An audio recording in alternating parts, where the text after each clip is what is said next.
Hello students, welcome.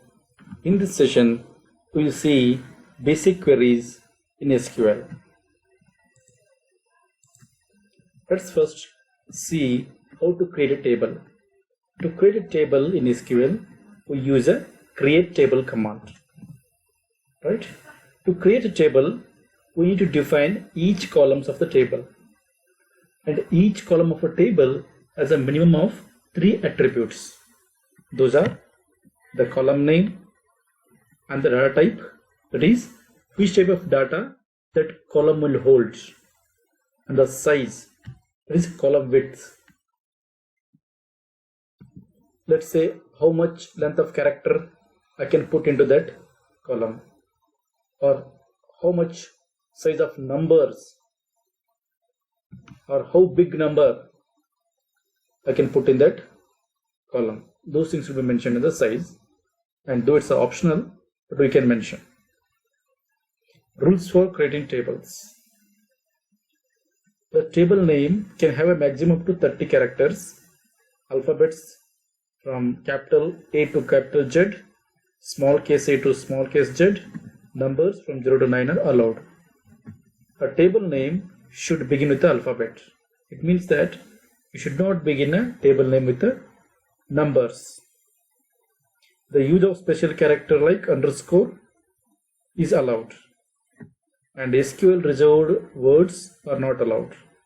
For example, you cannot have a table with the name create or a select or a alter, because these are SQL commands. You cannot use them as a table name. The syntax is create table, table name, whatever the name that you want to put for a table, then open the round bracket, column name 1 is data type, then size is optional, then comma the column name 2 data type and size, and so on and so forth for all the columns of a table. Let's see an example. Create table, GK tab, register number, number of 3. It means that the register number can hold number of maximum length 3. Right? Similarly, name, varchar 20, comma gender, character. This can hold a single character. That is M for male, F for female. Date of birth of type date, comma course, char of 5. Right? Let us see inserting data into tables. Once a table is created, the most natural thing that we do after it is to load data into a table. Right? When inserting a single row of data into the table, the insert operation would first create a new row in the database table, then the load values passed to it into the columns. Let's see syntax. Insert into table name and the column name, right? Then the values respectively. This value in this expression 1 would be the value for column name 1, and value present in expression 2 would be for column 2, and so on and so forth. Let's see examples. Insert into GK tab, register number, name, gender, date of birth, course, values, the corresponding values for each of the column for that row. Right? Or you can use the below method to insert the data into the table. This insert into the table name. Instead of this column names, you can give values directly and give the value for each column of that particular row. The difference between this and this is that the first insert into GK tab provides you an option to fill only particular columns for a row. Assume you want to put only register number and name and leave the others blank. So in that case, what you can do is insert into GK tab, open round bracket, register number, comma name, close the round bracket and put values as 101, comma whatever the name of the student. But if you use the second one, you have to always fill the value for each column for a particular row. Hope it's clear. Whenever you work on the data which has data types like char, varchar, date, these should be put up in a single quotes, right?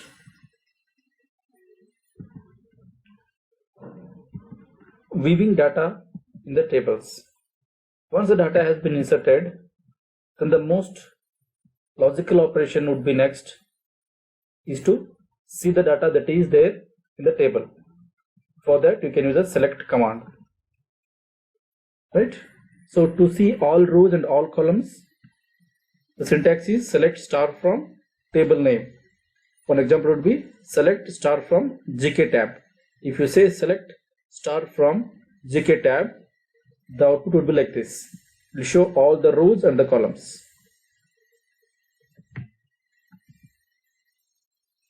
Filtering data from the table. While weaving data from the table, it is rare that all the data from the table will be required each time, right? You only require some data based on some condition.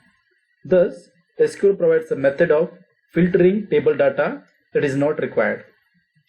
The ways of filtering table data are, sometimes you may require selected columns and all rows, or the reverse case, that is selected rows and all columns, or sometimes selected columns and selected rows, right?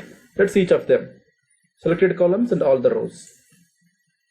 You only want a few columns but for all the rows. Then the syntax is select the column names whatever you want, then from table name. Let's see an example. Show only register number, name and course from GK tab. In this, select register number, comma name, comma course from GK tab. It will display only these three columns for all the rows, right? Only selected columns but for all the rows. Selected rows and all the columns. For this, the where clause is used to extract only those records that fulfill a specified criteria. When a where clause is added to the SQL query, the Oracle engine compares each record in the table with a condition specified in the where clause. Only if the condition in the where clause satisfies, then only that particular row is displayed, right? So let's see the syntax. Syntax is select star from table name and you say where and we'll put a condition. Here the condition is always quantified as column name equals value. So whatever the condition that you specify here would be of type column name equals to value. So if any value in that column is equal to the value that is specified, then that particular row will be selected and it will be displayed onto the screen. When specifying a condition in the where clause, all the standard operations such as logical, arithmetical and so on can be used, right? It has to evaluate a true, right? Then only that row would be picked up and showed to the user. Let's see an example. Display all the students from BCA. Right here we have to display all the students from BCA. Thus select star from GK table where course equals BCA. This where clause, you could see the course is a column name and we want BCA. So thus it will display only the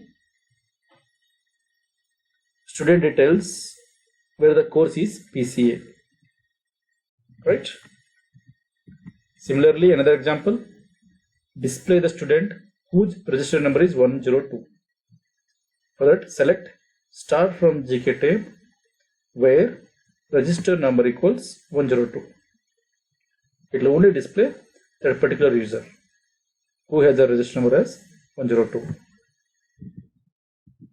Selected columns and selected rows. This to view a specific set of rows and columns from a table. The syntax is select column name 1, column name 2 from table name where the condition. Right? Let's take an example. List the student's register number, name for the course BCA. We don't want all other details of that particular student. We only want register number and name. Right? So select register number, name from GK tab where course equals to BCA. Only the register number and name is retrieved for the users whose course is BCA. Eliminating duplicate rows when using a select statement. There could be a chance that a table could hold a duplicate rows in some columns. In such case, to view only unique rows, the distinct clause can be used. The distinct clause allows removing duplicates from the result set. The distinct clause can only be used with the select statement. That is, you can only use the distinct clause with a select statement only. The distinct clause scans through the values of the column specified and displays only the unique values from the whatever the value that has been given by the columns. Let's see a syntax. Select distinct column name 1, column name 2 from table. This is the syntax. We have to use a distinct keyword. Let's take an example. Show different courses for GK tab. This is to say, show different courses available in the GK tab table. For that, select distinct course. Course is a column name.